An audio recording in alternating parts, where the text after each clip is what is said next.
ಉಡಾಯಿಸೋ ಖಾರ ಬಣ್ಣ ರುಚಿಯನ್ನು ನೀಡುತ್ತದೆ. ಮೆಣಸಿನ ಪುಡಿ ಚಿಂದಿ ಉಡಾಯಿಸೋ ಖಾರ ಬಣ್ಣ ರುಚಿ. ಮೊದಲಿಂದಲೂ ಕೂಡ ಅವ್ರು ಹೇಳ್ತಾ ಇದ್ರು, ಕುಮಾರಸ್ವಾಮಿ ಆಗಿರ್ಬೋದು, ರೇವಣ್ಣ ಎಲ್ಲ ಇದು ರಾಜಕೀಯ ಪಿತೂರಿ ಮಾಡಿದ್ದಾರೆ. ಆಮೇಲೆ ಸರ್ಕಾರದ ವಿರುದ್ಧನೂ ಕೂಡ ಆರೋಪ ಮಾಡ್ತಿದ್ರು, ಕಾಂಗ್ರೆಸ್ ವಿರುದ್ಧ ಕೂಡ ಆರೋಪ ಮಾಡ್ತಿದ್ರು.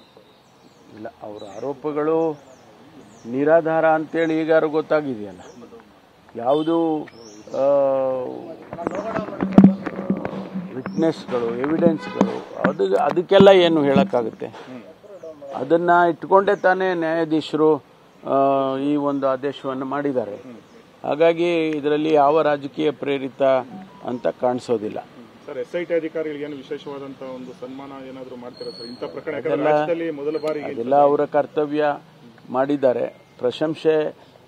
ಪ್ರಶಂಸೆ ಮಾಡುತ್ತೆ ಸರ್ಕಾರ, ಇಲಾಖೆಯಲ್ಲಿ ನಾವೆಲ್ಲ ಪ್ರಶಂಸೆ ಮಾಡ್ತೀವಿ ಅವರಿಗೆ ಸಂದರ್ಭದಲ್ಲಿ ಒಂದು ನಮ್ಮಲ್ಲಿ ಈಗ ಮುಖ್ಯಮಂತ್ರಿಗಳ ಪದಕ ಕೊಡ್ತೀವಿ, ಆಮೇಲೆ ಸೈಟೇಷನ್ಸ್ ಕೊಡ್ತೀವಿ, ಪ್ರೆಸಿಡೆನ್ಷಿಯಲ್ ಮೆಡಲ್ಗೆ ರೆಕಮೆಂಡ್ ಮಾಡ್ತೀವಿ. ಇವೆಲ್ಲ ಇಲಾಖೆಯಲ್ಲಿ ನಡೀತಕ್ಕಂಥವು. ಆ ಸಂದರ್ಭದಲ್ಲಿ ಇವರಿಗೂ ಕೂಡ ಪರಿಗಣಿಸುವಂಥ ಕೆಲಸ ಆಗುತ್ತೆ. ಮೊದಲಿಂದಲೂ ಕೂಡ ಅವ್ರು ಹೇಳ್ತಾ ಇದ್ರು, ಕುಮಾರಸ್ವಾಮಿ ಆಗಿರ್ಬೋದು, ರೇವಣ್ಣ ಎಲ್ಲ ಇದು ರಾಜಕೀಯ ಪಿತೂರಿ ಮಾಡಿದ್ದಾರೆ. ಆಮೇಲೆ ಸರ್ಕಾರದ ವಿರುದ್ಧನೂ ಕೂಡ ಆರೋಪ ಮಾಡ್ತಿದ್ರು, ಕಾಂಗ್ರೆಸ್ ವಿರುದ್ಧ ಕೂಡ ಆರೋಪ ಮಾಡ್ತಿದ್ರು.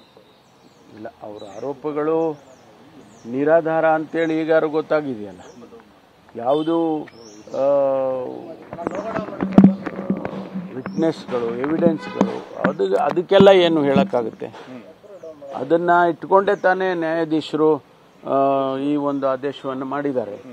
ಹಾಗಾಗಿ ಇದರಲ್ಲಿ ಯಾವ ರಾಜಕೀಯ ಪ್ರೇರಿತ ಅಂತ ಕಾಣಿಸೋದಿಲ್ಲ. ಸರ್, SIT ಅಧಿಕಾರಿಗಳಿಗೆ ಏನು ವಿಶೇಷವಾದಂತಹ ಒಂದು ಸನ್ಮಾನ ಏನಾದರೂ ಮಾಡ್ತೀರಾ ಸರ್ ಇಂಥ ಪ್ರಕರಣ? ಯಾಕಂದ್ರೆ ರಾಜ್ಯದಲ್ಲಿ ಮೊದಲ ಬಾರಿ ಅದೆಲ್ಲ ಅವರ ಕರ್ತವ್ಯ ಮಾಡಿದ್ದಾರೆ. ಪ್ರಶಂಸೆ ಮಾಡುತ್ತೆ ಸರ್ಕಾರ, ಇಲಾಖೆಯಲ್ಲಿ ನಾವೆಲ್ಲ ಪ್ರಶಂಸೆ ಮಾಡ್ತೀವಿ ಅವರಿಗೆ ಸಂದರ್ಭದಲ್ಲಿ ಒಂದು ನಮ್ಮಲ್ಲಿ ಈಗ ಮುಖ್ಯಮಂತ್ರಿಗಳ ಪದಕ ಕೊಡ್ತೀವಿ, ಆಮೇಲೆ ಸೈಟೇಷನ್ಸ್ ಕೊಡ್ತೀವಿ, ಪ್ರೆಸಿಡೆನ್ಷಿಯಲ್ ಮೆಡಲ್ಗೆ ರೆಕಮೆಂಡ್ ಮಾಡ್ತೀವಿ. ಇವೆಲ್ಲ ಇಲಾಖೆಯಲ್ಲಿ ನಡೀತಕ್ಕಂಥವು. ಆ ಸಂದರ್ಭದಲ್ಲಿ ಇವರಿಗೂ ಕೂಡ ಪರಿಗಣಿಸುವಂಥ ಕೆಲಸ ಆಗುತ್ತೆ.